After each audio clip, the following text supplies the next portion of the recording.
Bonjour les parents d'élèves, ça faisait longtemps hein. Bon, je sais pas si vous savez, mais il paraît qu'on a changé de ministre. Ndiaye, un gentil universitaire très à l'écoute du terrain, qui va recoller les morceaux et qui est là pour améliorer le service public. Le cap de mon action, c'est la réussite de nos élèves, c'est la reconnaissance de nos professeurs. Nous sommes évidemment très attentifs aux remontées au terrain. Ce qui me caractérise aussi, c'est la nuance, la modération.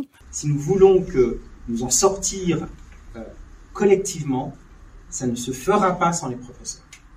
Un ministre, c'est pas quelqu'un qui arrive avec des idées toutes faites sur tous les sujets. Je souhaite une école où chaque professeur soit reconnu pour son engagement au service des élèves. Alors, au bout d'un an, qu'en est-il? Ben, jugeons sur pièce, hein. Vous vous souvenez sûrement qu'au printemps 2022, il a fallu recruter en catastrophe 4500 contractuels pour faire face à la pénurie d'enseignants. Parfois juste avec des entretiens de 20 minutes en visio. On vous a assuré que ça suffirait, qu'à la rentrée il y aurait un enseignant devant chaque classe. La rentrée se fera dans des conditions très convenables, je peux vous le garantir. Il y aura un professeur devant chaque classe, devant toutes les écoles de France. Notre objectif, c'est bien qu'il y ait un enseignant devant chaque classe. Résultat des courses. En septembre, au collège-lycée, 60% des établissements avaient au moins un professeur manquant. Parfois c'était 7 ou 8. Et en octobre, c'était encore 35% des établissements. Et attendez, ça c'est avec les 4500 contractuels en job dating. Imaginez ce que ça aurait été sans. Ces chiffres ne viennent pas que des syndicats de professeurs, ils viennent aussi des associations de parents et des chefs d'établissement, qui d'ordinaire ménagent plutôt les ministres. Alors parfois, c'est le même enseignant qui manque à plusieurs classes, mais n'empêche, c'était la cata, encore plus que d'habitude. Ce qui est évident, c'est qu'on est dans une situation qui est un petit peu plus fébrile et inquiétante que d'habitude. C'est la caca, c'est la cata, c'est la catastrophe. Et il vous a sorti quoi le Pape Ndiaye dans les médias? Un prof devant chaque classe. Cette promesse, elle a été tenue ou pas? Cette promesse, elle a été tenue. Il y a un prof devant chaque classe. Globalement, la rentrée s'est mieux passée que l'année dernière. Dans 60% d'entre eux, il manquait au moins un enseignant à la rentrée. Est-ce que vous confirmez ces chiffres ou est-ce que vous en avez d'autres? Non, ce ne sont pas des chiffres que je confirme. Ah bah ça commence bien, dis donc le... Dialogue social extrêmement constructif. Dans le respect du dialogue social... Eh ben mes cadets, eh ben mes petits frères, ça commence bien. En plus, on s'en doutait, mais énormément de ses collègues contractuels ont tenu 2 semaines, 2 jours, voire 2 heures. Ils s'attendaient pas du tout à ça, car certains avaient encore en tête le cliché daté, selon lequel c'est un boulot de feignant, et ils ont sacrément déchanté quand ils ont vu l'investissement et l'énergie que ça demande, surtout par rapport à ce que c'est payé. Enfin, quand c'est payé, parce que pour beaucoup il y a eu des retards de paiement de plusieurs mois, ce qui en fait est un grand classique chez nous. Évidemment, le ministère cache les chiffres des contractuels qui sont partis, mais on a des petits échos, des petits bruits de couloir à prendre avec des pincettes. A priori, ce serait quand même un bon quart des 4500 contractuels qui n'ont pas tenu le choc et qui se sont barrés, ou qui n'étaient pas faits pour ça et se sont fait virer. Oh bah, heureusement que les DRH sont en mesure de déceler le potentiel à incarner un cours, hein. Il y a même eu une usurpatrice récidiviste qui est passée entre les mailles du filet. Ah, il n'y a pas besoin d'aller à l'université pour ça, hein. D'où les 2 jours de formation, alors que c'est 14 pour être animateur BAFA, et 5 pour conduire un Fenwick. Même à McDo, la formation elle est plus longue. Bon, de toute façon, certains n'en ont même pas eu, et enseignent une matière qu'ils connaissent pas. Bien sûr, on a eu une petite modification d'article entre-temps, vu le tollé que ça a suscité. Déjà l'an dernier, il y en a une qui avait osé dire que c'était une chance d'être en sous-effectif, alors que c'est tellement la mouise qu'il n'y a plus personne pour les remplacements en cours d'année. Alors après, qu'on soit bien clair, loin de moi l'idée de blâmer ses collègues contractuels. Au contraire, les pauvres, ils sont l'arbre qui cache la forêt, ils servent de caution et de fusible à la casse du métier. Et puis leurs témoignages sont hyper précieux pour bien faire comprendre l'état dans lequel se trouve l'éducation nationale, et à quel point le métier est compliqué.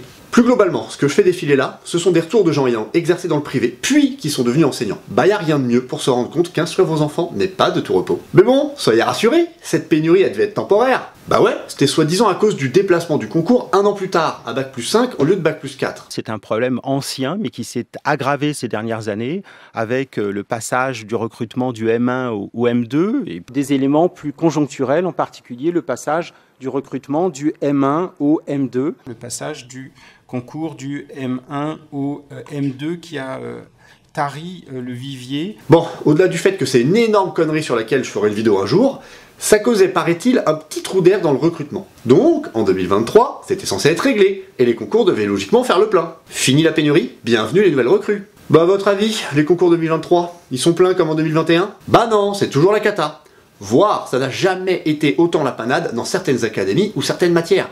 38 000 inscrits en moins au concours de professeurs des écoles, et on sait déjà qu'il en manquera plus de 1000 en Île-de-France. En pure perte, notre bon ministre a tenté de sauver la face en allongeant la période pour s'inscrire ou en proposant un concours spécial pour contractuels, mais rien n'y fait. Cette histoire de décalage du concours là, c'était juste de la com, du bullshit, pour tenter d'éteindre l'incendie provisoirement, et il le savait. Conséquence concrète de ce manque de personnel, il n'y a plus de place à l'école pour vos gamins. À Corbeil, à 15 km de Brétigny, mais aussi dans le 92, il n'y avait pas assez de place en STMG pour les élèves, qu'on a forcé à redoubler, alors que normalement le redoublement c'est le mal absolu. On a littéralement laissé des élèves sur le carreau, qu'est-ce que vous voulez que je vous dise? Alors évidemment c'est pas dans les beaux quartiers de Paris, hein, c'est les gamins pauvres issus de l'immigration, donc ça a pas fait un gros scandale, alors que c'est juste dramatique en fait. Plus globalement, en collège-lycée, nos DHG, en gros c'est les moyens qu'on veut bien nous donner pour instruire vos progénitures, sont en baisse drastique, d'où les classes surchargées ou fermées. Donc on continue à supprimer des postes à tout va, comme dans le quinquennat précédent. 840 élèves en moins, 500 professeurs en moins pour vos enfants. Et au primaire, ça ferme des classes en pagaille, voire des écoles, parfois au dernier moment. Et donc on a des mères en grève de la faim, ou des inspectrices zélées qui enferment les parents mobilisés dans l'école. Alors, vous m'objecterez peut-être que c'est logique, puisqu'en primaire et un peu au collège, on commence à arriver au creux démographique. Donc, il faut réduire le nombre de classes. Il faut vous dire que nous avons de moins en moins d'élèves. Depuis 10 ans, la natalité a fortement baissé et dans l'espace du quinquennat, nous allons perdre environ 500 000 élèves. Nous devons donc ajuster les classes. Nous fermons des classes, bien entendu, en tenant compte de la baisse des effectifs scolaires. Bah alors à ce moment, pourquoi on n'en a pas ouvert quand les jeunes du pic démographique sont arrivés au lycée puis à la fac? Si c'est la démographie le critère, on aurait dû. C'est logique. Bah non, au contraire, ils se sont servis de cette excuse du pic démographique pour imposer à la hâte l'affreuse réforme du lycée, sur laquelle nous reviendrons abondamment, et qui avait en fait pour but d'entasser vos mômes à 35 par classe un maximum de temps dans la semaine. Non, non, les histoires de liberté machin chouette, c'était évidemment du vent. Donc la démographie, c'est quand ça les arrange ces troubadours ministériels là. Et deuxième chose, nous sommes les champions d'Europe des classes surchargées.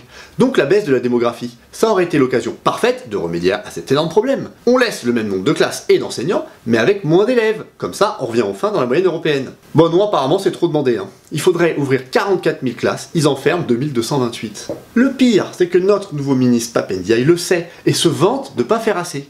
Il faudrait pas enfermer du tout, ou alors à de très rares endroits. Lui il enferme quand même beaucoup, et il nous dit « Oh ça va, je pourrais être totalement incompétent et faire encore pire ». Si nous devions, d'un point de vue arithmétique, adapter les effectifs d'enseignants aux effectifs scolaires, eh bien, la baisse des effectifs d'enseignants serait 4 fois supérieure. Si nous devions répercuter complètement cette baisse sur le nombre d'enseignants, cela reviendrait à supprimer 5000 postes d'enseignants. En limitant cette baisse à 2000 postes, nous poursuivons l'effort sur les taux d'encadrement. Non mais quand un tiers des classes de maternelle sont à plus de 25 élèves, ce qui est totalement inconcevable dans d'autres pays, on se vante pas. Et puis c'est pas grâce à lui, hein, c'est juste la démographie qui leur offre un sursis inespéré et qui leur sauve les miches provisoirement. Ndiaye c'est le gars, vous lui prêtez votre voiture, il vous la cartonne, mais il vous dit « Oh ça va, elle roule encore, j'aurais pu la mettre épave complète, te fâche pas ». Le pire, c'est que le nombre de candidats au concours chute encore plus vite que le nombre d'élèves. Le problème risque donc de s'aggraver. Mettre des services civiques devant les élèves, ce qui est illégal. Des sans-papiers qu'on a oublié de payer.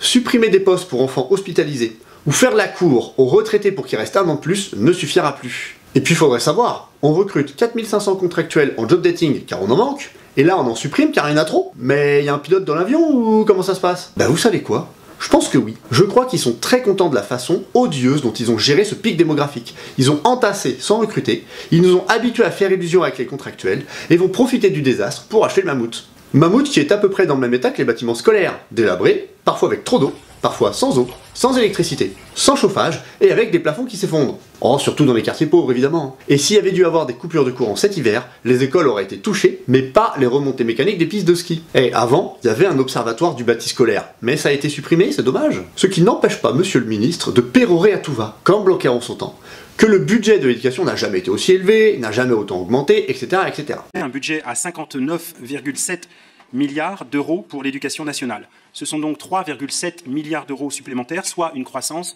de 6,5%. C'est considérable et inédit. C'est une augmentation inédite. C'est une augmentation inédite. Un effort inédit. C'est le premier budget du pays. En témoigne l'augmentation importante du budget de l'éducation nationale. Il traduit les ambitions du président de la République pendant la campagne présidentielle, c'est-à-dire un projet d'investissement massif et sans précédent dans l'enseignement scolaire au service des élèves et pour préparer l'avenir de la nation. Bon déjà, c'est trompeur, voire fallacieux, puisqu'avant, les hausses étaient supérieures à l'inflation, et c'est pas le cas de nos jours. Ensuite, ça reste toujours moindre que chez nos voisins européens par rapport à la richesse du pays. Et ce alors qu'on fait plus d'enfants qu'eux. Donc on devrait mettre plus. Bah non. Est-ce que ça veut dire que notre effort national en matière d'investissement éducatif, et je ne parle plus seulement du salaire des enseignants, est insuffisant, Élise Huillery ?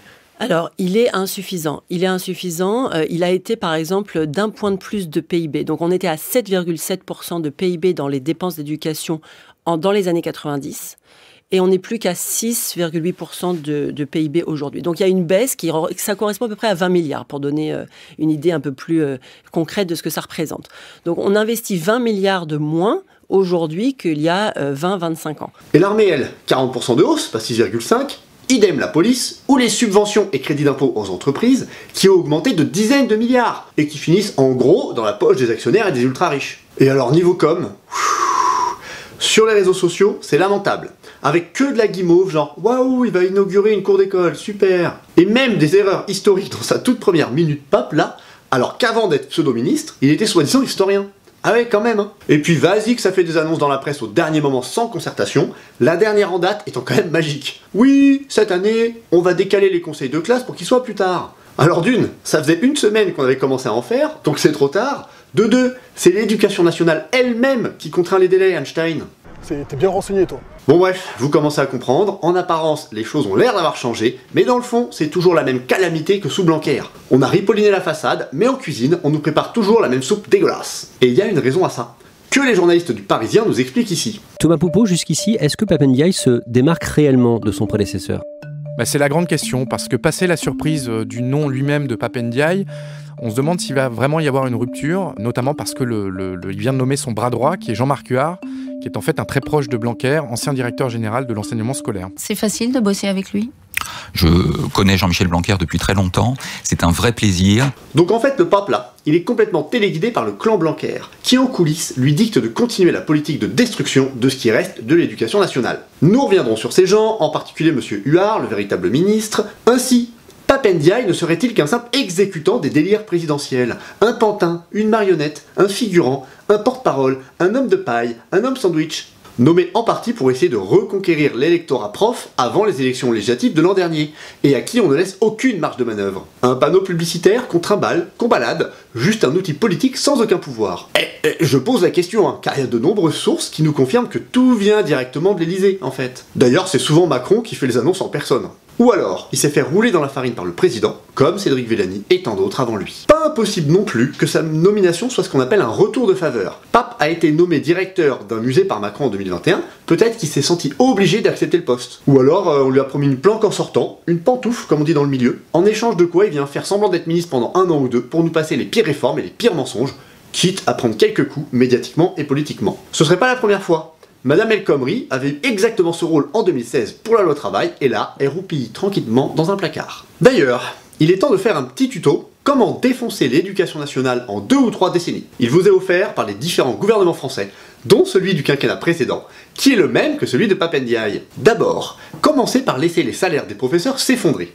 En gros, on a perdu 25% de salaire en 25 ans, là où les autres métiers, eux, suivaient l'inflation ou augmentaient vraiment. J'ai le sentiment, quand j'ai commencé il y a 18 ans, en 2006, que j'ai été mieux payée qu'aujourd'hui, et que je pouvais plus m'acheter de choses qu'aujourd'hui. Aujourd'hui, pour se payer des vacances ou même prendre soin de sa voiture, on est obligé de demander à nos parents de nous aider. Le salaire des instits est même inférieur au salaire moyen, et certains sont si pauvres qu'ils touchent la prime d'activité ou l'aide exceptionnelle à la solidarité. Il faut vous dire, chers parents, que vos profs dans les années 90 avaient l'équivalent de 700 ou 800 euros de plus sur leur paye, et faisaient partie des 75% des salariés les mieux payés. Maintenant, enseignant est donc devenu un métier de seconde zone, low cost, déclassé, dévalorisé, déconsidéré. On a tendance à se dire que si quelqu'un est bien payé, c'est qu'il doit faire un truc important, même si on comprend pas ce qu'il fait, et que c'est peut-être un bullshit job. A l'inverse, si c'est mal payé, on se dit que c'est un sous-métier, forcément. Et pour certains politiques, c'était même un job d'appoint pour mère au foyer. Dites-vous qu'on est moins payé qu'en Slovénie ou en Colombie, alors par rapport aux pays qui nous ressemblent, sachant qu'en plus chez eux, les salaires augmentent. Nous, on en est au point où si tu oses rappeler qu'on t'a pas payé les trucs de l'année dernière, on te rouspète et on appelle tes chefs. Et après on vient de dire que t'es cadre, donc tu dois pas compter tes heures, mais c'est lunaire. Donc, on manque de personnel, ce qui oblige à blinder les classes comme on l'a vu. Plus 2 élèves par classe au collège par rapport aux années 80, ça fait environ 2 classes fermées par collège. Et on a en moyenne 6 élèves par classe de plus que les autres pays, c'est fou. Et c'est aussi car on manque de profs qui nous forcent à faire des heures sup, alors qu'on a déjà un temps de travail parmi les plus lourds d'Europe. Ça leur permet de supprimer l'équivalent de 33 000 postes, mais ça donne lieu à des situations aberrantes de collègues qui sont étalés sur plusieurs établissements, alors qu'il y avait des heures pour qu'ils soient à un seul endroit. Ce qui est beaucoup mieux pour le travail d'équipe. Mais bon, ça, ils s'en foutent. Et surtout, c'est ce manque de personnel qui oblige à interdire les redoublements. Il n'y a pas de place pour que les élèves en difficulté aient du temps en plus. Il faut absolument les évacuer. Cela a 2 effets. D'une, si on ferme des postes, mécaniquement, les mutations sont de plus en plus compliquées à obtenir. Donc impossible pour certains de suivre leur conjoint ou retourner dans leur région d'origine. Et de 2, ce que je viens de vous décrire, ça ressemble quand même fortement à des conditions de travail pourries. Encore, on travaillerait 25% de moins depuis 25 ans. Bon, ça serait logique d'être payé 25% de moins. Mais c'est pas vraiment le cas, non? Au contraire, globalement, on travaille de plus en plus, avec 43 heures par semaine. Et il y a ceux qui disent que ouais, c'est juste des enquêtes déclaratives, machin chouette. En fait, les enquêtes sur les autres métiers sont aussi déclaratives. Et puis au pire, remettez-vous les retours de reconvertis du privé de tout à l'heure là. Ils parlent de même. Bon après, on pourra me dire, oui, mais si ça se trouve, le métier, il est devenu 25% plus facile. Ah non, au contraire, il est devenu beaucoup plus compliqué. Déjà parce que plus d'élèves par classe, ça veut dire plus de copies, plus de fatigue, plus de choses à gérer avec ces petits tas de cellules humains issus de vous là. Et donc moins de temps pour chacun. Par exemple, c'est beaucoup plus dur de repérer et régler le harcèlement, dont Pap Ndiaye parle souvent. Il est clair que ces situations de harcèlement sont intolérables. À quel point la lutte contre le harcèlement scolaire doit demeurer une priorité du gouvernement. Faire de telle sorte que toutes les formes de harcèlement reculent dans notre pays. La question du harcèlement scolaire, c'est une réalité et elle doit être saisie à bras-le-corps. Le harcèlement est une question qui concerne tout le monde, de même que l'homophobie. L'éducation nationale est pleinement engagée en la matière. Probablement parce que c'est la raison qui l'a poussé à mettre ses enfants dans le privé. Des facteurs extrêmement variés qui peuvent être liés par exemple à des situations de harcèlement, pour vous le dire très franchement. Et parce que des tragédies ont encore eu lieu récemment. Hop, petite mise à jour. J'ai évoqué les annonces faites au dernier moment. Et là on en a une belle. Comme le pape, il n'a pas assez réagi aux polémiques entourant le suicide de la jeune Lindsay, et que à côté de ça, Brigitte Macron, elle s'est mise sur le devant de la scène et qui s'aime pas beaucoup, là il sort les rames, il a annoncé dimanche après-midi pour le lundi matin, 1 heure de sensibilisation au harcèlement, mais totalement précipitée, pas du tout préparée, juste pour courir après l'actu. Alors c'est évidemment un problème qu'on adorait voir disparaître. Or, que ne découvre-t-on pas? Qu'il a moins lieu dans les petites structures, incroyable. Et là, rappelez-vous qu'en Europe, la moyenne c'est 21 élèves par classe au collège, nous c'est 26. Donc forcément, on a un des pires climats scolaires. Bon, le harcèlement a aussi moins lieu s'il y a des infirmières, des médecins, des psychologues dans les écoles.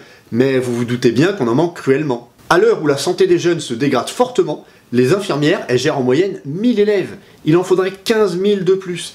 Avant, il y avait 1, 2, 3 infirmières par établissement, et puis les psychologues, c'était pareil. Mais bon, on est sauvés, on va avoir un numéro vert dans les carnets de correspondance qui sont numériques, donc pas visibles. En outre, ces classes surchargées, elles sont aussi de plus en plus hétérogènes, puisque les élèves ne redoublent plus, et donc passent sans avoir le niveau. Les classes de 25, qui faisaient scandale déjà avant, et maintenant, celles qu'on a aujourd'hui, c'est pas les mêmes, elles sont encore plus dures. Alors attention, il y aurait beaucoup à dire sur les redoublements et sur l'hétérogénéité, qui peut parfois avoir de bons côtés. On en reparle dans l'épisode 5.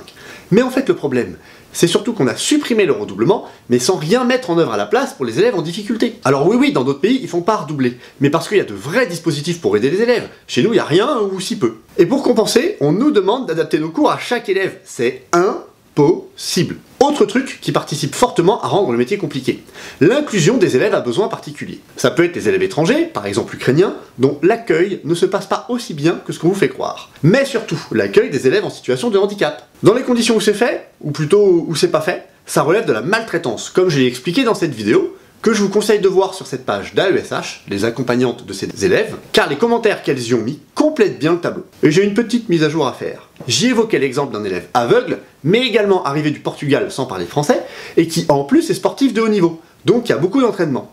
Quand il est arrivé en septembre de l'année du Covid il y a 2 ans, il n'y avait pas d'AESH, pas de matériel, rien, j'étais désemparé, je ne pouvais rien faire, c'était affreux. Cette année, je l'ai retrouvé en terminale spécialité SVT, mais avec une super AESH, un ordi pour lui lire les textes, Pour les schémas, j'ai pu demander des documents en relief et en braille à un organisme, et il y avait un budget pour que je lui fasse 1 heure de cours particulier par semaine. Vous vous dites, ah bah voilà, génial, ça marche. Mais il y a un truc que je vous ai pas dit, c'est qu'il y avait 33 autres élèves dans la classe en fait. Et lui, c'est comme s'il en valait 10. Donc cette terminale, c'est un peu comme si c'était 45 en quelque sorte. Et encore, heureusement que c'était des super élèves, parce que je me suis arraché les cheveux toute l'année à essayer d'anticiper, d'adapter, mais en pataugeant. Parce que évidemment que c'est un taf d'enseignant spécialisé normalement. Sauf que là, il est venu s'ajouter à la charge d'une terminale qui est déjà colossale avec le bac en mars. On en reparle. Même s'il s'en est bien sorti en SVT, ça reste dur pour lui. Et à l'heure où vous voyez cette vidéo, je suis pas sûr du tout qu'il va avoir le bac. Alors qu'avec un enseignant spécialisé dans la classe, comme en Italie, ça aurait été mais tellement plus simple. Là-bas, ils pondèrent aussi la taille des classes. Chez nous, aussi, on pourrait dire que, par exemple, un élève avec un handicap léger, ça nécessite qu'il y ait, je sais pas moi, 3 élèves en moins dans la classe, un handicap un peu plus lourd, 5 élèves, et pour les situations vraiment compliquées, 10 élèves en moins. Sauf que non, les élèves handicapés dans notre pays, ils sont ajoutés, ils sont même pas comptés dans les effectifs pour les ouvertures et les fermetures. Et puis de toute façon, réduire la taille des classes, c'est pas possible dans un contexte de pénurie d'enseignants. C'est donc bien une question de moyens, ça coûte trop cher. La croissance financière est une croissance très importante, on y consacre 3,5 milliards d'euros. On est aux alentours de 120 000 AESH aujourd'hui, ce qui pose un certain nombre de difficultés, y compris, je ne vous le cache pas, des difficultés budgétaires. Tout comme les structures type IME ou ITEP, qui manquent de place. Donc, des gamins avec des handicaps trop lourds pour l'école se retrouvent dans des classes normales avec une apparence d'inclusion. C'est le ministre lui-même qui le dit. En effet, du côté des instituts médico-éducatifs, il manque beaucoup de places. Il en manque jusqu'à... Le dernier chiffre que j'avais était un manque de 19 000 places du côté des IME. Par conséquent, un certain nombre d'élèves qui ne peuvent pas être en IME sont versés dans le milieu ordinaire, par exemple dans des classes Ulysse. Les classes Ulysse sont surchargées et donc des élèves glissent eux-mêmes vers les classes, disons, ordinaires. Vous imaginez donc qu'ils vont ouvrir des IME et des ITEP? Bah non, ils vont en fermer, car ils coûtent 3 fois plus cher que la soi-disant inclusion scolaire. En plus, malgré un recours à des AESH privés que le ministère a essayé de cacher, 40% des gamins notifiés n'ont pas d'AESH, car c'est trop peu payé par rapport à ce que c'est dur. Donc, ça devient impossible pour mes collègues professeurs des écoles de faire cours, au point que c'est le premier truc qui sort quand on leur demande pourquoi elles sont écœurées du métier. En fait, faut bien comprendre qu'une inclusion ratée, ça compromet la réussite des autres élèves de la classe, en plus d'être un désastre pour l'élève handicapé lui-même. Et c'est sur les collègues ou les AESH qu'on rejette la faute. Toulouse-Lautrec, là, la série, c'est la vitrine, hein, pas la généralité malheureusement. Le pire étant le cynisme de notre président de droit divin. Je veux dire, on a augmenté de manière historique le nombre d'enfants qu'on scolarise et qui sont en situation de handicap. C'est des enfants qui soit n'étaient pas scolarisés, soit étaient en établissement spécialisé, n'étaient donc pas avec d'autres enfants. Et ce qui est une chance aussi pour les autres. Une chance pour tout le monde ? Certainement pas dans ces conditions. Et alors, ceux qui disent que sans accompagnement, ils vont gagner en autonomie, mais c'est quel genre de type ça? Et alors, tous les beaux discours humanistes, pleins d'auto-congratulations là? Et c'est une réussite remarquable. On ne peut que se féliciter que de l'inclusion de ces élèves. C'est une des grandes réussites des dernières années. Sur ce sujet de l'inclusion scolaire, c'est un investissement de la nation de plus de 3 milliards d'euros. Et c'est un investissement qui a augmenté par an de plus d'1 milliard d'euros depuis 5 ans. Donc c'est une petite révolution silencieuse qu'on a commencé. La réalité, c'est qu'ils économisent sur le dos des familles et maltraitent les élèves, les enseignants, les AESH et les parents. Ah, et il y a ça aussi. J'ai pris un engagement il y a 5 ans, on l'a tenu. On les a quasiment maintenant tous titularisés. Quand j'ai été élu en 2017, les 3/4 des AESH n'étaient pas titularisés. C'était dans des situations précaires. Il a dit, oui, on les a sortis de la précarité en les titularisant. Non mais moi je suis AESH depuis 2009, je suis toujours pas titularisée. Il n'y a pas de titularisation chez les AESH. Comment il peut dire une bêtise pareille? C'est pas possible. On est 130 000 AESH en France. On a été 130 000 à entendre ça. Bah belle boulette, hein. Ah la boulette. Ça dépasse tout ce que j'ai pu imaginer. Ah oui, j'ai fait la boulette. Non, non, elles sont pas titulaires en fait, parce qu'elles sont pas fonctionnaires. Et quand des députés proposent qu'elles le soient, pour améliorer le recrutement, que répond M. Ndiaye? Il s'agirait d'un corps de fonctionnaires de catégorie B. Or, pour cela, il faut le baccalauréat. Seuls 20% des AESH ont actuellement le baccalauréat. Par conséquent, votre proposition aurait pour effet d'exclure 80% des AESH actuels. Sauf que c'est l'inverse. Elles sont 84% à l'avoir le bac. Et le mec, il est juste là pour répéter ce qu'on lui dit de dire comme un perroquet et il arrive à se tromper. En fait, il y a 130 000 AESH. C'est devenu le deuxième métier de l'éducation nationale après les 850 000 enseignants.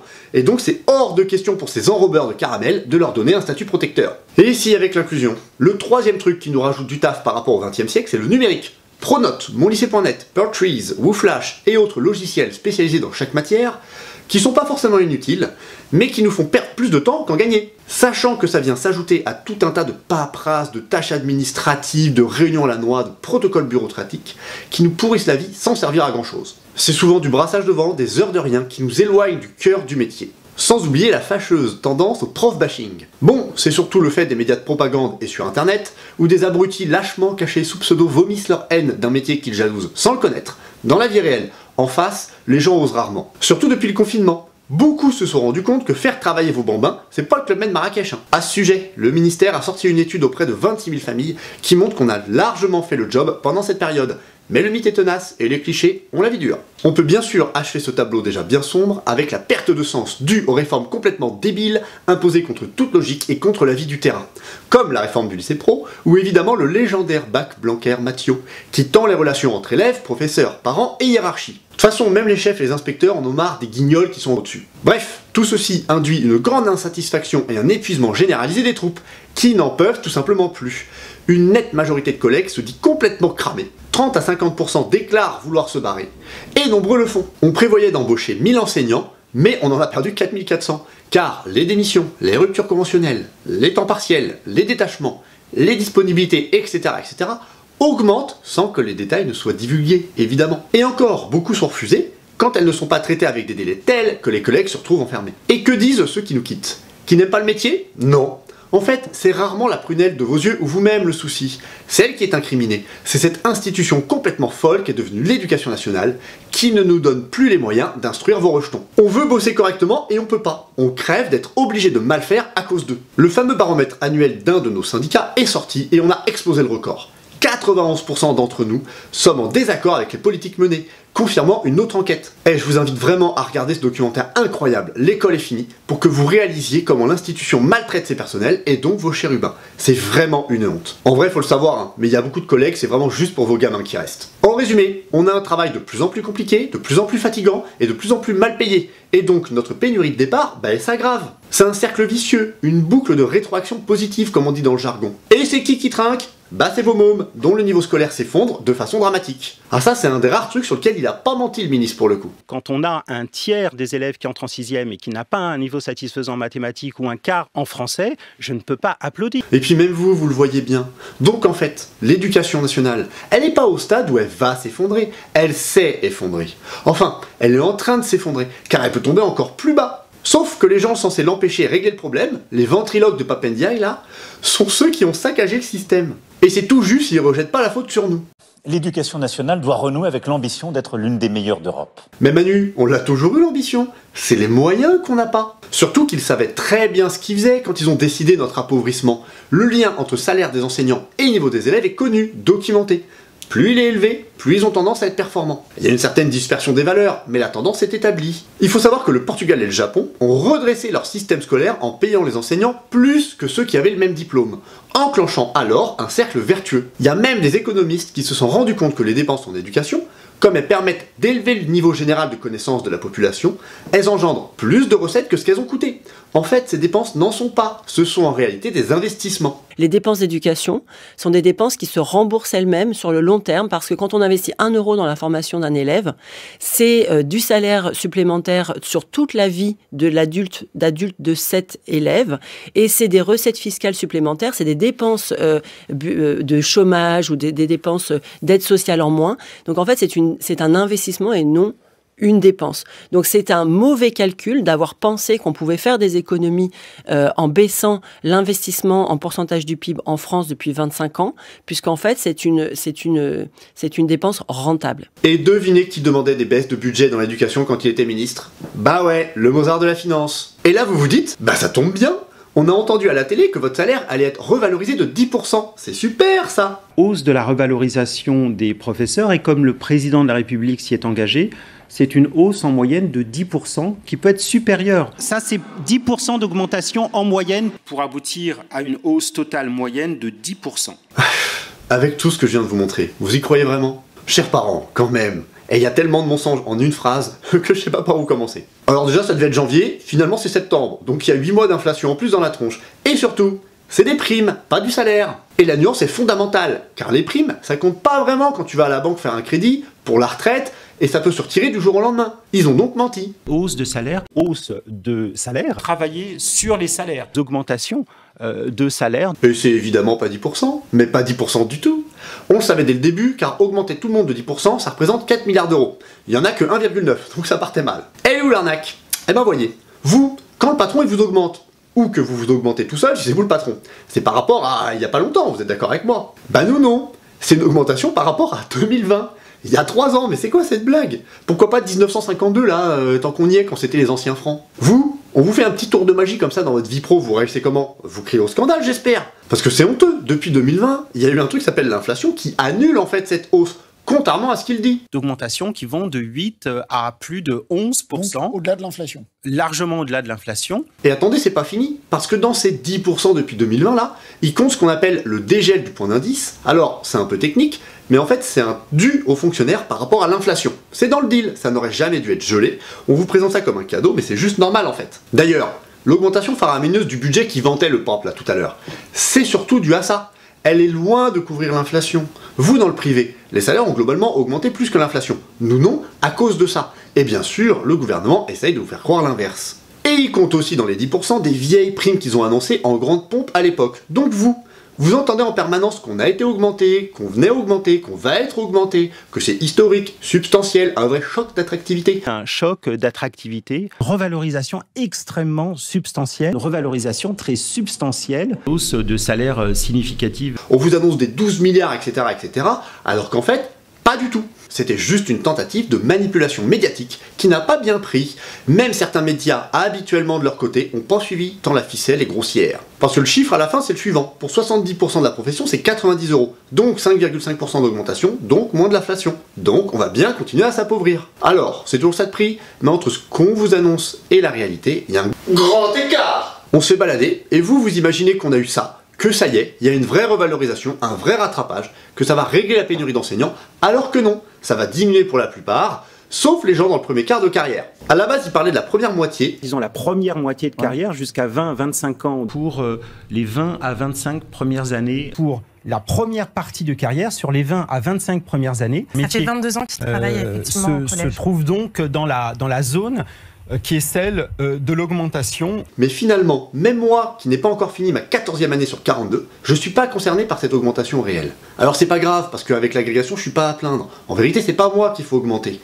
Mais alors, pour les professeurs des écoles, qui sont plus importants que moi, et ont parfois des bouches à nourrir, c'est un scandale absolu. Leur argument, c'est de dire que maintenant, les jeunes ne voudraient enseigner que 10 ans avant de changer de boulot. Donc il n'y a que qu'il faut augmenter. Les jeunes enseignants ne veulent plus s'engager dans la carrière comme avant. Ils veulent être professeurs pendant 10 ans et puis ensuite faire autre chose. On veut être professeur pendant 10 ans et puis pouvoir faire autre chose. On veut pouvoir être enseignant 10 ans, par exemple, et puis faire autre chose. Alors je sais pas d'où ça sort, mais si c'est vrai, c'est très dommage. Car au contraire, c'est plutôt le moment où t'as vu assez de situations, t'as assez de recul sur tes anciens élèves et tes erreurs pour bien comprendre le métier. Mais bref, un collectif de hauts fonctionnaires qui en a marre de voir ce pays partir en sucette au profit d'une minorité de clampins qui volent le temps de travail de la majorité de la population, a utilisé une très belle expression. En fait, au cours de notre carrière d'enseignant, en termes de rémunération, on monte un escalator qui descend.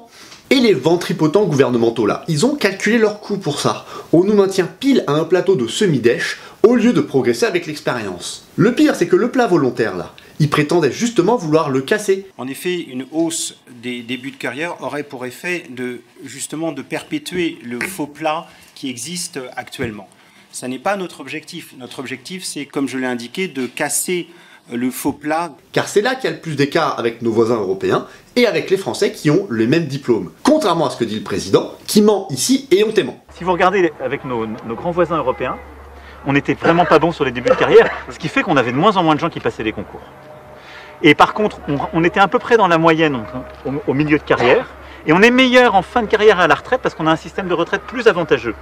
Et donc la retraite des enseignants, elle est plutôt meilleure qu'en France que chez les voisins européens. Alors vous me direz, oui, mais quand même, c'est un peu culotté dans le contexte, parce que nous, on s'appauvrit encore plus que vous, avec l'alimentation qui a pris 20%, etc., etc. Vous devriez pas vous plaindre. Alors déjà, notez qu'il a été montré que cette inflation est avant tout due à la spéculation et l'avidité des industriels, qui profitent du contexte pour caler des hausses injustifiées, se gaver, et donc nous tondre littéralement. Et puis je rappelle globalement que les ultra riches de ce pays deviennent de plus en plus riches, les rentiers actionnaires se goinfrent et échappent largement aux impôts en planquant dans les paradis fiscaux. De l'argent, il y en a. Mais surtout, vous savez quoi? Vous avez entièrement raison de dire ça. C'est exactement ce qu'il faut dire pour que vous soyez augmentés. Et c'est d'ailleurs pour ça qu'ils nous augmentaient pas nous. C'est écrit ici noir sur blanc par un ancien ministre de l'Éducation. Il ne voulait pas que vous puissiez vous servir de nous comme exemple. On nous a sciemment appauvris depuis 30 ans pour ne pas vous augmenter. Et maintenant que c'est vous qui subissez ça depuis 2 ans, c'est à nous qu'on dit de pas se plaindre, mais le culot qu'ils ont. Ce qu'il faut faire, au contraire, c'est se réjouir que dans la restauration ou la santé, il n'y ait pas eu d'entourloupe. Difficulté de recrutement, bim, plus 10 ou 15% direct. Donc c'est possible dans nos domaines. Voire pire, dans d'autres pays comme la Belgique, les salaires suivent obligatoirement l'inflation. Pourquoi on a raté ça en France? Bah pour faire simple, ça fait que les crédits immobiliers, ils se remboursent tout seuls. Et comme on est un pays de banquiers, ben ça les arrangeait pas. Vous me direz aussi, alors ok, mais j'ai entendu parler d'une histoire de pacte, comme quoi vous alliez gagner 500 € en plus pour des trucs que vous faites déjà. Des tâches que les enseignants assument déjà pourront être rémunérées. Et donc on pourra avoir des augmentations jusqu'à 20%. Nous allons rémunérer des tâches que pour beaucoup ces professeurs assument déjà. Hausse de 25 à 30% du salaire. Jusqu'à 500 € net chaque mois pour les professeurs volontaires exerçant 3 nouvelles missions. Alors oui, donc des heures sup, pas une revalorisation à travail égal, contrairement à ce qu'on essaie de faire croire, hein. Et puis voyons ce que ça donne pour le collège et le lycée général, car typiquement les trucs qu'il y a dedans, ça pourrait me concerner. Alors on nous parle d'heures de soutien au tutorat. Bah c'est variable, mais cette année c'était en général 2 heures par semaine, entre mon élève malvoyant et les sportifs de haut niveau le soir à l'internat. Ça c'est déjà payé comme il faut. Les remplacements de courte durée, bah ça m'arrive d'en faire. On se dépanne entre collègues de SVT, et ceux dont j'ai eu les enfants en seconde là, les petits contrôles de SVT rajoutés. J'essaye, quand c'est techniquement possible, de boucher un trou du fait d'un collègue en formation ou malade. Et à ce moment, c'est payé. Alors, ce qu'on appelle la coordination. Dans mon cas, ça consiste à gérer les devis pour l'entretien des appareils, les commandes pour les expériences des uns et des autres. Bah ouais, faut bien les acheter quelque part, hein, les yeux et les cerveaux qu'on fait disséquer à vos enfants. Essayer de régler les soucis informatiques, manager ma collègue agent de labo. Bref, ça c'est une espèce de mini-prime de 40 € par mois environ, on va dire, pour un nombre d'heures auquel je ne préfère pas penser. Les projets machin chouette. Alors, on pourrait éventuellement mettre dedans ma petite contribution acrobatique annuelle à la comédie musicale, ainsi que le club manga. D'ailleurs, les parents là, je sais très bien que quand vos enfants empruntent des trucs, parfois c'est pour vous en fait. Ces extras, c'est du total bénévolat, c'est cadeau, ça représente en ce qui me concerne 3 heures par semaine, je pense. Donc, je devrais avoir aucun souci à signer le pacte. Je devrais limite être content de ce truc, moi. Soit il change rien, soit c'est mieux. Et pourtant, jamais de la vie je signe cette... Pourquoi? Bah parce que dans le pacte, il y a un loup. Pacte des loups, vous l'avez. Il y a un piège. Un piège à loup. Bon, j'arrête. C'est l'obligation de faire des remplacements de courte durée quand le chef le décide. Et ce, même si ça sert à rien pour les élèves, ou qu'on a prévu de travailler nos cours ou nos copies, ou qu'on a un rendez-vous médical. Les contrôles de seconde évoqués tout à l'heure. Bah je les case seulement à un moment opportun pour les élèves comme pour moi. Mais là c'est pas ça. Il s'agit de se rendre corvéable à merci du jour au lendemain pour remplacer à l'arrache, potentiellement à des classes qu'on connaît même pas. En gros, ce qui était souple, libre et utile avant est désormais imposé, contraint et inutile, parce que ce sera de la garderie, faut pas rêver. Plus globalement, on voudrait juste être payé correctement pour le taf en plus qu'on fait déjà. Et ils nous disent, bah non, sauf si vous en prenez encore plus, mais la blague. J'adore rire. Là où ça tend carrément à la farce, c'est que si je dis, bah tant pis, je signe pas le pacte, et je continue à faire ces extras pour pas grand chose, je peux pas. Je suis obligé de signer le pacte si je veux simplement continuer à les faire. Ça revient ni plus ni moins à un chantage en fait. Ils essayent de forcer la main aux bonnes poires qui sont pas encore dégoûtées en nous empêchant de travailler si on le prend pas. Tu veux bien t'investir dans des trucs dont parfois personne ne veut, et on te remercie en t'imposant des astreintes en plus, sans te les payer comme des astreintes. Tu donnes ça alors que le métier est en perdition, on te prend ça. Sachant que ça va leur faire économiser des sous au final, mais ça va pas dans leur tête. Ah mais, pour notre monarque de pacotille, c'est libre. Il y a le fameux pacte. Et donc tous ceux qui voudront rentrer dans le pacte, et c'est un choix, c'est totalement libre. Macron c'est le mec, tu veux bien l'aider pour un bourbier genre un déménagement, déjà il t'offre à peine les croissants, mais en plus il t'oblige à repasser ses chemises et à faire la vaisselle. Et alors là il prétend quoi? Après s'il y a des gens qui ne veulent pas, on ne va pas fermer le système des heures sup pour autant. Et donc des gens qui veulent au cas par cas, comme vous le dites, le faire, on gardera la même liberté, la même souplesse. Et c'est pour ça qu'il peut y avoir des gens qui vont faire ce remplacement sur les heures sup, comme aujourd'hui, S'ils veulent pas être dans le pacte, ça existera toujours. Ouh, c'est pas du tout les échos qu'on a pour 2024. Hein. Non, il y a embrouille là-dessus. Hein. Bon, du coup, moi je vais refuser, ça va 5 minutes. Et donc, le soutien, le tutorat, boucher les trous quand je peux, etc., bah je pourrais plus le faire. Petite correction rapide, parce que j'ai eu la réunion sur le pacte aujourd'hui dans mon lycée. On a une 20aine de pactes pour les remplacements et une 40aine pour les projets.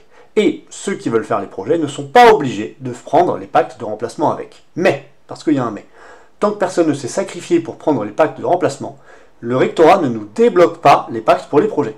Donc, les collègues qui faisaient la comédie musicale, la cogniclasse ou la radio, ils sont écœurés. S'ils ne supplient pas les autres collègues de céder au chantage, ils ne pourront pas faire leurs projets ou devront les faire gratuitement. À part foutre la merde dans les équipes, c'est quoi l'intérêt de ce truc-là? Elle est où la reconnaissance de leur investissement à ces collègues-là? Et la liberté, elle est où? Parce que ça serait de pouvoir faire les projets, les pactes de projets tout seul, quoi. Point. C'est vraiment des ordures. Ah, quand on voit tout ce baratin dans les journaux ou à la télé, on réalise pas forcément qu'en fait, c'est une augmentation quasi imposée de la charge de travail, alors qu'on est déjà ras la gueule de boulot et qu'avec l'inflation, elle va être sous-payée. Alors après, ils nous ont tellement appauvris depuis 30 ans qu'il y a des collègues qui vont signer à contre-cœur ce pacte à la noix là. C'est d'ailleurs littéralement leur argument. Ils disent les gens ont besoin d'argent donc ils vont signer, donc c'est là quand même qu'on voit tout le cynisme du ministère de l'Éducation nationale. Ils ont fait en sorte qu'on soit dos au mur pour nous obliger à accepter. C'est d'une lâcheté et d'une perversité incroyable. Et ça vient de ces escrocs du scandaleux cabinet de conseil McKinsey là, dans leur rapport pourri à 500 000 boules. Mais aussi d'une institution officielle appelée la Cour des comptes, qui ne se cache même pas de vouloir nous tordre et nous contraindre. Alors à la base, ils voulaient même l'imposer d'office à tous les nouveaux, sauf qu'ils se sont souvenus qu'il y a 7 fois plus de départs qu'avant, et 6 fois moins d'inscrits au concours. Et au passage, qui peut le plus prendre d'heures sup à votre avis? Les hommes, parce que les mères s'occupent plus des gosses et ont plus de tâches ménagères. Donc cette combine, en plus de ne rien résoudre, voire de faire fuir encore des gens, elle va creuser les inégalités dans le métier. Oh, et le NDI qui vient faire mine d'y avoir fait attention. D'autre part, l'égalité femmes-hommes. Et le Macron qui prétend qu'il rémunère au mérite avec son outil managérial, alors que c'est exactement ce qu'il faut pour aggraver le cercle vicieux. D'ailleurs, écoutez-le attentivement. On est dans une période où on refonde, on est en train de réinventer un modèle. C'est plus dur de le réinventer quand tout n'a pas été détruit. Alors là, il parlait de la santé de l'hôpital, mais c'est carrément flippant en fait. Le mec à la tête du pays revendique de laisser le pays s'effondrer. La casse de nos services publics là, elle est décidée, volontaire. Ce sont des sabotages en réalité. On verra pourquoi un jour, mais ça devrait peut-être nous inquiéter un petit peu. En attendant, à votre avis, pourquoi nous faire avaler ce pacte fumeux au forceps est une telle obsession pour Macron? Enfin, surtout les remplacements de courte durée au pied levé là. Je veux qu'à la rentrée prochaine, on puisse remplacer du jour au lendemain les profs dans les classes des élèves. Pourquoi est-ce qu'ils ont fait cogiter les têtes d'ampoule ministérielles sur la meilleure façon de nous faire céder à ce chantage? Pour parler un peu politique, comme ça se fait depuis en fait l'arrivée de Pape Ndiaye, le ministère de l'Éducation subit complètement les injonctions d'Emmanuel Macron qui donne des choses à faire, donne des idées, des mesures à faire, qui sont parfois infaisables, comme le remplacement systématique des enseignants, et ensuite le ministère de l'Éducation rame derrière pour essayer de mettre en œuvre ça. Donc Emmanuel Macron a annoncé le remplacement systématique de tous les enseignants dès la rentrée prochaine. En gros, il faut boucher les trous. Voilà. C'est exactement ça. Et c'est coûte que coûte. Et c'est impossible. C'est impossible que chaque professeur absent soit remplacé. Alors la raison officielle et mensongère, c'est celle-là. Écoutez bien. Les remplacements de courte durée, c'est une question importante. On perd 15 millions d'heures annuellement. On perd 15 millions d'heures annuelles. On perd 15 millions d'heures annuelles. Alors ça, c'est un faux débat, c'est une légende urbaine qui dure depuis trop d'années. Je vais définitivement tordre le cou de ce truc-là dans la suite de la vidéo. Déjà, petit rappel. Nos absences, vous les voyez tout de suite car vous êtes impactés. Et on comprend que ce soit galère par rapport à votre travail d'aller chercher junior plutôt que prévu au collège. Je vous rappelle que certains d'entre nous sont aussi parents d'élèves. Sauf que, ce qu'on ne sait que trop peu, c'est que les enseignants sont moins absents que la moyenne des fonctionnaires et que la moyenne des gens du privé. Donc pourquoi ces saltimbanques, ils donnent pas aussi le chiffre des heures perdues dans ces domaines, qui sont encore plus grandes? Bah évidemment pour que vous soyez scandalisés et ayez l'impression qu'on fout rien. Comme le font les journaux extrémistes, oubliant de dire que la moitié des enseignants ne sont jamais malades, et un quart seulement un jour dans l'année. Donc oui, ces absences de professeurs, qui au passage n'augmentent pas, c'est grave et c'est pénible. Mais d'une, ça arrive moins souvent que vous ne le croyez, et de deux, faut des remplaçants, point. Et ça leur incombe. Dans le primaire, normalement, il faut une réserve de 8% de remplaçants à peu près pour que ça tourne. Mais comme plus personne veut faire ce métier qu'ils ont démoli, ils sont obligés de les mettre à l'année sur les postes où il n'y a personne. Donc ils peuvent pas remplacer. Oh merde! Oh, c'est con ça! Du coup, c'est juste la guerre. Mais faut pas se leurrer. on déshabille Pierre pour habiller Paul. On enlève le moyen de remplacement qui est dans une école où ça ne râle pas trop, pour le mettre dans une école où ça râle davantage. En collège-lycée, c'est pas mieux, hein. On est passé de 9% de remplaçants à seulement 2,6 disponibles, voire 0 dans certaines matières. De toute façon, le chiffre annoncé, en lui-même, il est trompeur. 15 millions d'heures annuelles qui sont perdues. Sur les 15 millions d'heures, la plupart sont de longue durée. Congé maternité, des gens qui démissionnent, ou les maladies graves. Et ça, qu'on soit bien clair, ces absences, nous n'y sommes pour rien. Si vous pensez que quand quelqu'un a un cancer, c'est de sa faute, ou qu'il faut renoncer à son désir d'enfant s'il y a une pénurie dans son métier, je vous invite à jeter un petit coup d'œil à votre arbre généalogique et à réfléchir à nouveau. En plus, avant que la pénurie s'aggrave, elles étaient presque parfaitement remplacées ces absences-là, mais ça baisse. On n'arrive même plus à remplacer les congés maternité, pourtant anticipables plusieurs mois en avance. C'est du jamais vu. Alors, les vraies absences de courte durée, c'est seulement 2,5 millions d'heures, dont 500 000 sont couvertes par les remplacements en interne, comme il m'arrive de faire. Il en reste donc 2 millions, dont un tiers sont pour maladie. Ce qui fait, à la fin du fin, en réalité, seulement 700 000 absences de courte durée non remplacées, soit 5% des 15 millions annoncés partout. Les calculs sont pas bons, Kevin. Et alors, si on rapporte aux 500 millions d'heures de cours donnés par an dans le pays, ça devient ridicule. Là, très clairement, il ment. Perd jusqu'à 15 millions d'heures annuelles en remplacement de courte durée. Allez, on applaudit bien fort la manipulation pour vous faire croire qu'on glande sur notre canapé. Et devinez qui vient s'insurger des fake news et dénoncer des bobards. Le vrai mépris, c'est de mentir aux gens. Mais sinon, les 2 tiers restants des 2 millions de tout à l'heure là, elles sont dues aux examens, aux formations, aux sorties, aux voyages scolaires, aux réunions, etc. etc. Donc on n'est pas absent, on travaille ailleurs. Sachant que parfois, on préférait faire court, croyez-moi. Hein. Et puis parfois, ce sont des trucs utiles pédagogiquement. Sauf qu'on peut pas se dédoubler. Si on emmène la classe de votre plus grand en voyage scolaire en Italie, ce qui au passage donne une semaine de travail absolument colossale, on peut pas faire court à votre deuxième lardon en même temps. Perso, moi je maîtrise pas le multiclonage. Et vous savez quoi? Nos anciens se souviennent que fut un temps, il y avait des remplaçants dispo prévus pour ces cas-là, ce qui est totalement inconcevable désormais, tant la pénurie est criante. Du coup, il arrive qu'on nous reproche de pas aller en formation se faire matrixer le crâne là, par les lubies pédagogiques blancariennes, mais quand finalement on accepte d'y aller, on nous dit « Stop! En fait, il y a personne pour vous remplacer, n'y allez pas !» Bon et moins drôle, ça commence à refuser des absences pour rendez-vous médical ou pour obsèques, signe qu'ils ne veulent pas améliorer la situation. Ils réduisent en douce ces indemnités de déplacement pour ces remplacements courts. Donc ne croyez pas les balivernes présidentielles, ce n'est pas un souci d'organisation, c'est un problème de casse du métier méthodique depuis 30 piges, dont il cherche cyniquement à profiter électoralement. Il veut pouvoir se vanter auprès de vous d'avoir résolu un problème qu'il a créé, et pour ça il faut qu'on gobe son pacte, d'où le chantage. Et le but, c'est aussi, et peut-être même surtout, que vous vous plaignez au bahut en cas de souci, plutôt qu'au rectorat. Ils cherchent en fait à rejeter la faute sur nous, localement, à nous faire porter le chapeau pour un problème qui est systémique. Ensuite, la situation est telle que des collectifs de parents attaquent l'État en justice.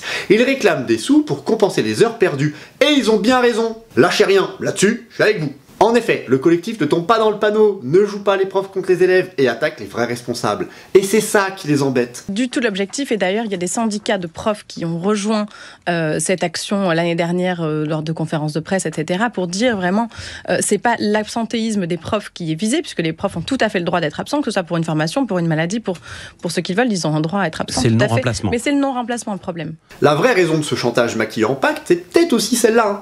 Ils ont peur des procès que vous allez légitimement leur intenter, et sont prêts à tout pour que vous ne voyez pas marqué absent dans Pronote. Tant pis si c'est de la garderie, si ça règle absolument pas le problème de base, s'il faut mentir dès les médias, de toute façon ils font que ça, et si cette usine à gaz contribue à démolir encore plus le métier. D'ailleurs c'est très macroniste ça. Ils aggravent une situation par des décisions débiles, et une fois le nez dans leur pisse, ils prennent des décisions encore plus nulles qui empirent les choses. Parce que c'est ça le pire, à votre avis, est-ce que ça va marcher ce truc? Là, ils estiment qu'il faut qu'ils arrivent à escroquer 25 à 30% des collègues avec le pacte là pour que ça tourne. Et ils prétendent que c'est en bonne voie. Alors c'est un peu étonnant parce que dans cet article, on est à 10 fois moins que ça, mais bon, en même temps, ça commence à nous menacer de mauvaises inspections si on le prend pas, ça envisage de faire du chantage en interne, alors que c'est un choix libre, hein. C'est totalement libre. Voire un chantage aux mutations, et puis ça veut publier le taux de remplacement effectué pour foutre la pression, voire contraindre encore plus l'organisation. Or, on vient de montrer que les relations sont de plus en plus tendues avec la hiérarchie, qui globalement ne va pas mieux que les enseignants. Bravo les génies, c'était vraiment le moment. Et ils savent que ça va être tendu, regardez, ils leur filent 1000 € de prime pour compenser. Alors c'est quand même un peu bizarre, car en septembre, pour éteindre la polémique sur les job dating, un recteur faisait croire dans la presse que c'était facile à faire ces remplaçants. La vérité, c'est que les chefs eux-mêmes disent que ça sera pas faisable, et pour cause, écoutez comment c'est censé marcher. Si le professeur de mathématiques est absent, le professeur d'histoire géo pourra assurer l'heure, par exemple, d'absence dans l'emploi du temps, pas pour faire des mathématiques, mais pour faire de l'histoire-géographie. Et donc les élèves auront, voilà, et les élèves auront plus d'histoire-géographie une semaine, ils auront plus de mathématiques une autre. Alors, imaginons le cas d'une collègue de maths, Cassiopée, Cassiopération. Elle est soudainement un enfant très malade à l'hosto. Boum, 10 jours de sauce, elle est pas là. Les élèves de toutes ces classes vont perdre environ 6 heures de maths, qui, si certains collègues pactés ont un emploi du temps compatible, vont peut-être se transformer parfois en 3 heures d'histoire ou 3 heures de français. Alors déjà, c'est un coup de chance, parce que vu qu'on nous blinde d'heures sup, il y a de moins en moins de possibilités que ça marche. Mais si ça se trouve, les heures de maths, elles seront jamais rattrapées. Bah oui, ça se trouve, les collègues qui ont remplacé Cassiopée, ils seront jamais malades. Ou alors, l'emploi du temps de Cassiopée collera pas forcément. Voire, elle a pas signé le pacte, elle. Bah oui, parce que Cassiopération, elle s'est comptée. Elle sait que c'est une entourloupe. Vous me direz, on peut aussi ne pas se prendre la tête et puis faire appel au premier enseignant venu qui passe dans le couloir. Tiens, bah, le prof de SVT par exemple. Mais s'il doit remplacer au pied levé, sans connaître la classe ou la progression, ça va pas bien se passer. Hein. Il faut vraiment pas connaître le métier pour oser sortir un truc pareil. Et il essaie de faire croire qu'il a été enseignant. Je suis professeur de formation. Et je suis moi-même enseignant. Très bon accueil. Je suis moi-même, figurez-vous, un professeur. Et je crois que les enseignants me reconnaissent. Non, pas vraiment, non. Parce que donner des cours à quelques adultes dans un ghetto de riches, ça n'a rien à voir. Mais alors rien à voir avec nos métiers. Il a jamais eu une classe d'ados ou d'enfants toute une année. Mais bref, la seule solution viable, c'est qu'il faut un collègue de maths remplaçant pour suppléer Cassiopée, habitué et formé à ce genre de situation comme il y avait avant. Là, il y aura vraiment la semaine de maths. Il y aura vraiment cours, et pas juste garderie. Parce que regardez ce qu'il prévoit s'il n'y a pas de collègue de la matière ou de la classe. Faire juste études en fait, ou un cours à distance, comme ils ont testé dans certaines académies, sauf que ça marche pas du tout, et puis il y a toujours pas maths. Hein. Donc, même s'il y a pu marquer absent dans Pronote, le collectif de parents pourra toujours se plaindre qu'il n'y a pas eu les heures de maths. C'est comme en primaire, hein. Quand il n'y a pas de remplaçant, et que vos marmots sont répartis en catastrophe dans les autres salles de classe, qui sont alors surchargées, les maîtresses elles peuvent pas faire classe vraiment. En plus, là où il y a le plus d'absence non remplacées, c'est dans les endroits difficiles comme les REP ou les REP+, où les élèves perdent carrément 1 an de scolarité. Bah oui, on réserve les remplaçants pour les bahuts de riches, oui, vraiment. Donc, ce sont les enseignants qui exercent déjà dans les endroits les plus durs, à qui on va demander plus d'efforts. Et au lycée, avec le bac Blanquer en mars, on rate encore plus de cours, j'y reviendrai. Tous les profs seront absents en même temps, ils pourront pas se remplacer. Et puis de toute façon, il n'y a plus de classe, alors leur truc il pourra jamais fonctionner. Pardon, encore une petite mise à jour, c'est la dernière. Bon alors, c'est pas que pour le remplacement, c'est encore pire que prévu. Une vraie usine à gaz, un bourbier intersidéral, et par exemple, si un collègue pacté ne peut pas rattraper l'heure sur le moment, il pourra la rattraper des mois plus tard, ou des semaines plus tard. Bon du coup, ça règle pas le problème des trous dans l'emploi du temps, déjà que ça réglait pas forcément le problème des heures, vu que c'est pas toujours la même matière, mais surtout, toutes les absences de mars, avec le bac là, elles seront programmées pour être rattrapées en avril ou mai. Or, les gamins sèchent en masse à ce moment. C'est complètement débile. Franchement, je peux plus rien pour eux. J'avais de la peine pour mes chefs quand ils expliquaient ça sans y croire eux-mêmes. Pareil, c'est peu applicable au lycée pro et pas du tout au primaire. Donc ils ont essayé de trouver autre chose pour ses collègues, j'en parle au prochain épisode. En attendant, nos syndicats ne sont pas dupes et ont tous claqué la porte des négociations au sujet du pacte. Mais pour le ministre... Est-ce que vous diriez que vous avez pacifié les relations avec les enseignants? Je pense que oui, en tout cas avec les organisations syndicales. Nous avons renforcé, repris, relancé, choisissez le terme que vous voulez, le dialogue social. J'espère que vous n'êtes pas dupes non plus et que vous n'allez pas nous houspiller à ce sujet. La faute dans cette affaire, elle incombe à ceux qui ont cassé l'école. Elle est donc politique. Et vous le savez, vous aussi vous dites qu'il faut mieux nous rémunérer et diminuer le nombre d'élèves par classe pour améliorer les choses. Dans le pacte, il y a aussi une histoire de CNR éducation machin chouette qui devrait être mis en place par les collègues pactés. Globalement, c'est du bullshit, de la paperasse pour monter des soi-disant projets quasi inutiles. On s'en fout, on veut juste pouvoir faire cours correctement, point barre. Encore, si on avait des moyens suffisants, nos DHG là, et que ça s'y ajoutait, pourquoi pas? Sauf qu'on nous en retire, comme vous expliquez, puis on nous somme de venir en quémander si on veut pouvoir travailler normalement. Et c'est Hunger Games, hein, il n'y en aura pas pour tout le monde. C'est complètement dégueulasse et vicieux? Oui. Et c'est comme pour les remplaçants et l'inclusion. Le but est de faire croire qu'un problème vient des enseignants, alors qu'il est global. Mais je reviendrai sur ces sombres histoires d'autonomie plus tard. On va donc finir sur les renoncements et les trahisons personnelles de M. Pap Ndiaye. Par exemple, il a relayé les bobards gouvernementaux sur les retraites, donc logiquement, il s'est fait accueillir à coups de casserole, comme ses petits camarades ministres.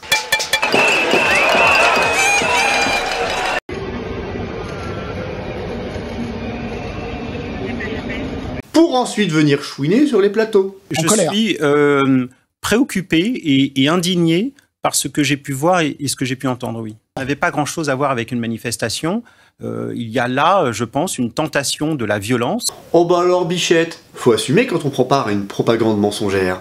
Et la vraie violence, il sait pas ce que c'est. Je parle pas seulement de rajouter 2 ans de boulot aux gens sans raison. Quand on vise la tête de vos enfants lycéens, qu'on les brutalise, ou qu'une AESH a la main arrachée par une arme de guerre en manif, on l'entend pas parler de violence là, hein. Et attention, aucune charge n'a été retenue contre elle. Rien à voir avec les Black Blocs machin chouette là. Elle représentait aucun danger de légitime défense. Elle cherchait au contraire à protéger les jeunes d'une charge injustifiée. Elle est désormais mutilée à vie, comme des dizaines d'autres manifestants depuis les Gilets jaunes, et pourra jamais retravailler avec des enfants parce qu'elle était spécialisée en langue des signes pour les élèves sourds. Ah, pourtant, avant d'être ministre, il en avait des trucs à dire là-dessus, cet hypocrite. L'attitude de déni en ce qui concerne les violences policières en France est tout à fait classique et depuis longtemps. Et juste après. Vous parlez de violences policières. Comme historien, je parlais de violences policières, en effet. Vous parliez ou vous parlez au présent? J'ai d'autres fonctions actuellement. Je suis un homme de conviction et je ne vais certainement pas changer mes convictions sur quelque sujet que ce soit. Ouais, des convictions, c'est ça, ouais. Maintenant, il est obligé de visiter les écoles en secret sans l'annoncer juste pour faire ces jolies photos là. Et il y en a d'autres, hein, des trucs vraiment violents. Vous ne le savez pas forcément, mais des collègues qui se font agresser, ça arrive très souvent, y compris des agressions sexuelles pour lesquelles on rejette la faute sur la professeure. Mais ça fait jamais vraiment scandale ces trucs-là. Vous en entendez seulement parler quand on meurt, comme notre collègue Agnès Lassalle à Saint-Jean-de-Luz, ou Samuel Paty. Mais sinon, quasi rien. Pas de vagues, comme on dit. La hiérarchie étouffe les affaires. On préfère vous endormir avec des écrans de fumée, des polémiques stériles sur, je sais pas, l'uniforme ou l'éducation sexuelle, ce qui évite en fait de parler des vrais sujets. Par exemple, vous le savez trop peu, mais il y a des enseignants qui se suicident dans leur salle de classe ou qui sont injustement réprimés par la hiérarchie. Voyez ce collègue de maths, Kai Terada, muté de force du Bayou où il bossait depuis des années, juste parce qu'il est syndiqué et mobilisé dans un collectif de défense des élèves défavorisés. Touche pas à ma ZEP. Et non, il n'y a pas d'autre raison. Son dossier administratif est vide, aucun motif n'a été rendu public, sauf un mensonger. Et ni les parents ni les élèves ne se sont plaints de lui, pas plus que ses chefs. Voire même carrément, une de ses anciennes chefs a pris la parole publiquement dans un média indépendant pour le défendre. Madame Martin, vous avez été proviseur de Joliot-Curie pendant 3 ans, de quelle année à quelle année ? 2018 à 2021. De 2018 à 2021, est-ce que vous avez constaté que Kai Terada troublait la sérénité du lycée Joliot-Curie de Nanterre ? Non. non. Déjà, ça arrive pas souvent, et en plus, elle est bankable. C'est une ancienne enseignante de SVT de l'Essonne, qui a écrit des bouquins, qui passe dans les médias, et qui est désormais chef d'un lycée français au Canada. Elle est dans les petits papiers du ministère. Elle a tout à perdre à prendre la défense du collègue. Si elle prend ce risque, c'est que là, vraiment, c'est un exemple de répression arbitraire afin de faire taire ceux qui luttent. Ils ont eu l'audace de rendre la décision 3 ans jour pour jour après le suicide de Christine Renon, directrice qui est passée à l'acte à cause de son épuisement professionnel qu'on a voulu cacher à sa propre famille. Et le père Ndiaye là, il a rien fait pour soutenir le collègue, à part nous endormir avec de beaux discours quand il l'a rencontré. Ce quasi-silence vaut complaisance. L'autoritarisme a de beaux jours devant lui, comme sous l'autre affreux, qui avait réprimé des dizaines de collègues partout en France, au point qu'ils ont monté un collectif carrément. Et il risque de grossir, car ça y est, il commence littéralement à nous taper dessus quand on demande des moyens, et sanctionner les collègues qui critiquent le gouvernement sur les réseaux sociaux. Vraiment, la hiérarchie préférait qu'on vous cache la réalité en fait. Notez aussi que les journalistes hallucinent du nombre d'entre nous qui réclament l'anonymat en interview. Ah, c'est sympa la démocratie française, hein. Bon allez, on conclut. Pape Ndiaye, le nouveau ministre de l'Éducation nationale, n'est en fait ni nouveau, ni ministre. C'est un homme de paille, qui n'est là que pour poursuivre les politiques désastreuses de Macron et Blanquer. Il en a d'ailleurs repris le style, annonces faites par la presse, répression des collègues, et les mensonges. Non, il n'y avait pas un enseignant devant chaque élève en septembre, ni en octobre, puisque de nombreux contractuels recrutés en job dating n'ont pas tenu le choc. Non, il n'y a pas 15 millions d'heures annuelles qui sont perdues faute de remplacement. C'est 0,7, et c'est en partie parce qu'il supprime les remplaçants pour justement pallier à la pénurie d'enseignants.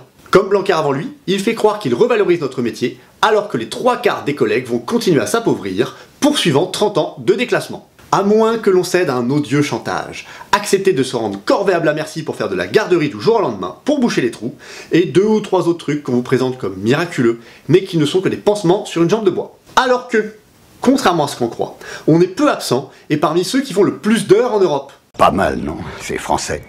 À toute fin utile, on rappellera que ce qui permet de faire progresser les élèves, ce n'est pas d'arnaquer les enseignants. Il s'agirait plutôt de les rétribuer comme il se doit pour ce qu'ils font déjà. La solution est la clé. Beaucoup de pays réussissent à assurer bonne performance éducative et équité sociale. Ils sont dans toutes les régions du monde, ont des systèmes d'éducation très différents, mais un point commun, ils ont investi dans le métier d'enseignant. On pourrait aussi profiter du petit creux démographique pour diminuer le nombre d'élèves par classe, scandaleusement haut dans notre pays, sauf qu'on continue à enfermer.